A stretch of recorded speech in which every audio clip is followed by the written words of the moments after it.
तारा नाम की एक छोटी लड़की थी। उसका स्वास्थ्य बहुत अच्छा था तथा वह सुंदर भी थी। तारा के पिता माता बड़े मृदु स्वभाव के थे। इतना होते हुए भी वह दुखी रहती थी। वह सोचती कि यदि वह एक राजकुमारी होती तो उसे कोई काम न करना पड़ता और आराम के साथ रहती। तारा कामचोर थी। एक दिन वह स्कूल से पढ़कर लौटी तो घर के काम से बचने के लिए एक बगीचे में चली गई। वहां दुखी मन से बैठ गई। इतने में ही उस बगीचे में एक बुलबुल आई और एक पेड़ की डाल पर बैठ गई। ओ छोटी लड़की, क्या बात है? क्या सोच रही हो? मैं एक साधारण परिवार की लड़की हूँ। मेरे पास न तो अच्छे कपड़े हैं और न सोने की जंजीर है। मैं स्कूल से पढ़कर जैसे ही लौटती हूँ तो मुझे घर पर काम करना पड़ता है। इस तरह मुझे कोई सुख नहीं है। तुम मेरे साथ चलो और थोड़ी देर सैर कर लो। इतना कहकर के बुलबुल ने अपने शरीर को इतना बढ़ा लिया कि वह एक बहुत बड़ी चिड़िया बन गई। तुम मेरी पीठ पर बैठ जाओ और फिर हम कुछ लोगों के पास चलेंगे।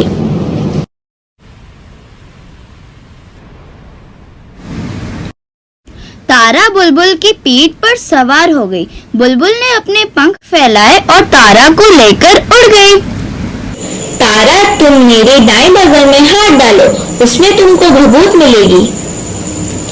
उस भभूत को अपने और मेरे माथे पर मल दो।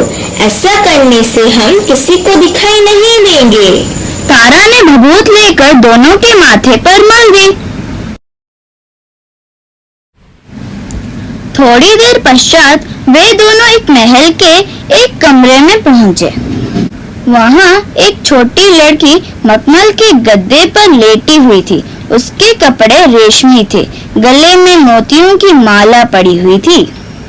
आपके पिताजी ने कितने कीमती गहने आपको दिए हैं। हाँ, कीमती तो है, लेकिन इसकी बनावट अच्छी नहीं लगती है।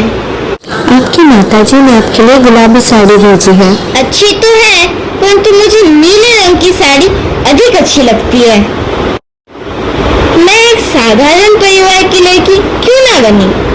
मैं और लड़कियों के साथ स्कूल जाती, छुट्टी के दिन बाजार जाके स्वयं अच्छी अच्छी वस्तुएं खरीदती थी, घर का काम करती और खूब खुश रहती। राजकुमारी जी, यदि आप काम करेंगी और झाड़ू पोछा लगाएंगी, पानी भरेंगी तथा चक्की पीसेंगी तो आपकी साड़ी खराब हो जाएगी। यदि आप खाना बनाएंगी तो धूल से आपकी आंखें तथा गहने खराब हो जाएंगे। चक्की पीसने से आपके कंगन खराब हो जाएंगे। मुझे साड़ी गहने नहीं चाहिए। मैं बैठे बैठे परेशान हो गई हूँ। यदि कोई काम करने को मिले तो उससे मन तो लगा रहेगा। यह लड़की खुश नहीं दिखाई देती। क्या तुम इसको खुश समझते हो? चलो अब किसी और से मिलें। बुलबुल तारा को लेकर एक दूसरे नगर में गई और वहां एक महल पर पहुंची। यहाँ एक और राजकुमारी रहती है। चलो उसके भी हाल चाल देखें।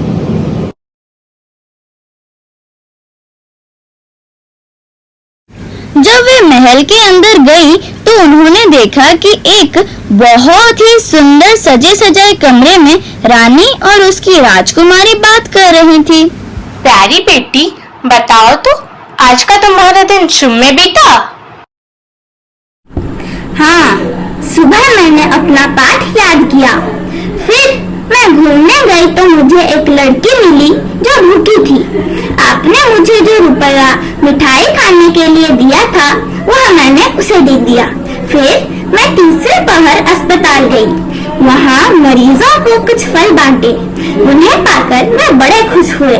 अस्पताल से लौटकर हाथ पैर धोकर रसोई घर में जाकर रोटी बनाई। माताजी, अब आप बताइए कि आज आपने सारे दिन क्या किया? आज तो आप काफी थकी हुई लग रही है।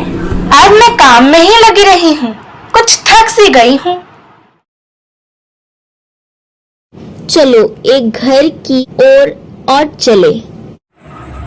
मुझे यह रानी और राजकुमारी सबसे अच्छी लगी। मुझे आज ही मालूम हुआ कि अच्छी रानियां भी घर का कामकाज करती हैं। तुम अब नई नई बातें सीख रही हो। बुलबुल अपनी पीठ पर तारा को लादे हुए फिर उड़ी और एक छोटे से मकान की छत पर उतर गई। भीतर जाकर उन्होंने देखा कि वह घर एक गरीब आदमी का है, फिर भी उसका घर बहुत साफ सुथरा है। वहाँ एक औरत अपने बच्चे के साथ एक चारपाई पर लेटी हुई थी। उसकी एक लड़की जो अवस्था में तारा के बराबर की थी, रसोई में खाना बना रही थी। इतने में बाहर से आवाज आई, रानी कहाँ हो? पिताजी, मैं घर में हूँ। मैंने सारे दिन काम किया है, घर की सफाई की, कपड़े धोए, अब खाना पका रही हूँ। खाली बैठने के बजाय मुझे काम करने में आनंद आता है।